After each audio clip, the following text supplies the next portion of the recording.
So I do the Amazon results, yeah? No, I'll do the Amazon results. I'll just... Time for the business news now.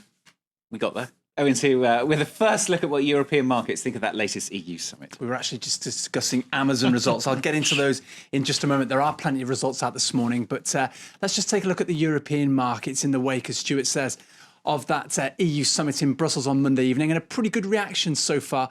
There are plenty of earnings out there that are helping things along a little bit, but you can see Paris, London, and indeed Frankfurt all around the 1% mark. I should mention the Asian markets as well. A fairly quiet day on the Nikkei, but not a quiet month by any means. In fact, the Nikkei ended the day just around 0.1% up, but for the month of January, it is 4% up. Now, we haven't seen the Nikkei as high as that since 1999, well over 8,000 points.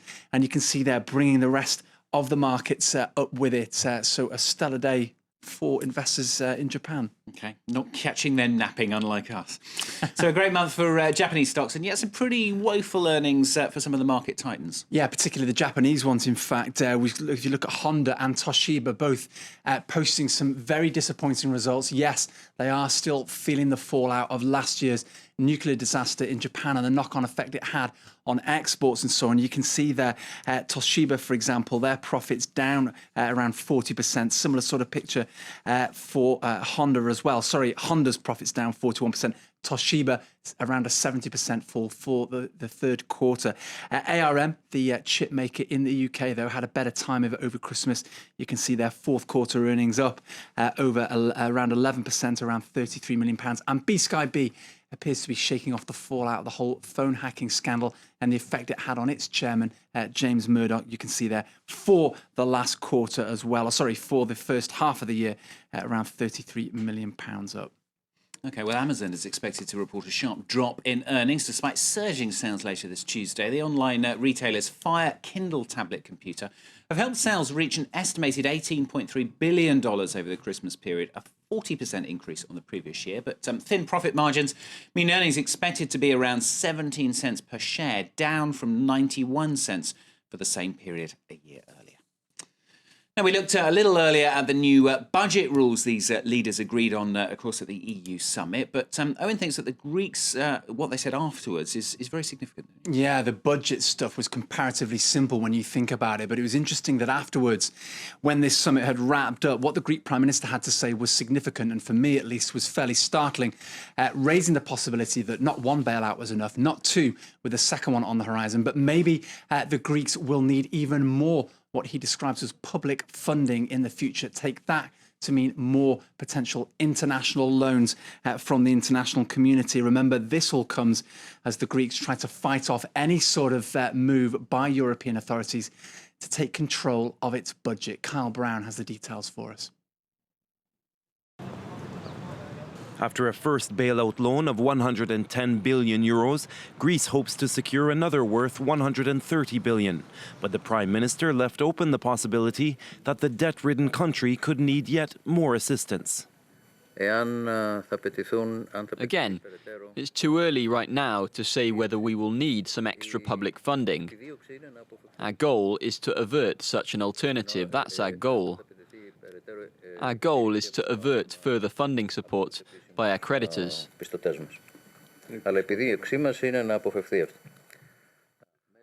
And for a second bailout, a number of conditions must be fulfilled, including an arrangement in which private sector bondholders write off up to 70% on the nearly 200 billion euros of Greek bonds.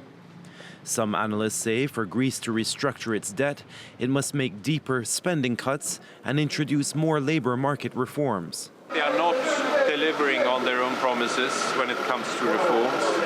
And of course, you can see an increase in frustration over that. Greece is due to pay 14.5 billion euros in bond repayments in late March, which it cannot afford to pay without assistance. European negotiations with Greece overshadowed the Brussels summit, where EU leaders agreed to accelerate the setup of a general 500 billion euro rescue fund. They also signed off on a German-inspired deficit control treaty.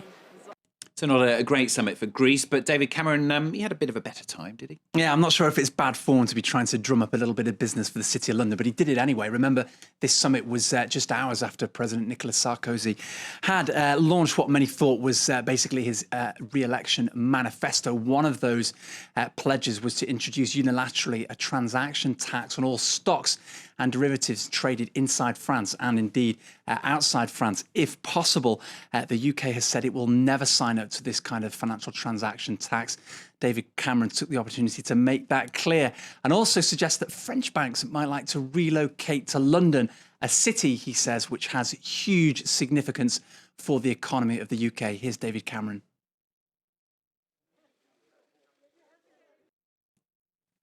We've got a bit of trouble getting that soundbite, I think. Well, I can tell you that he did call the whole idea mad. He has said that before. He wasn't calling President Nicolas Sarkozy mad, lest anyone think that relationships are not too good between those men. Remember, they had a bit of a dust-up before Christmas about the UK not signing up to that whole fiscal compact. But David Cameron did make it clear at that summit that he was a close friend of Nicolas Sarkozy. There you go. It is a widespread industry and one of Britain's strengths. And that's why I've been so clear about the financial transactions tax. If other countries want to put in place a financial transactions tax as originally envisaged by the European Commission, I know I use the word mad, but I do think it's an extraordinary thing to do. The European Commission has told us this would cost Europe 500,000 jobs. He's always a bit late, David Cameron. UK Prime Minister David Cameron there. Well, one of his coalition government's first measures back in 2010 was to impose an austerity budget, of course, to rein in its deficits. Southern Eurozone countries from Greece to Spain are doing the same. But there's a growing concern that the cutback noise is drowning out calls for economies to find some growth.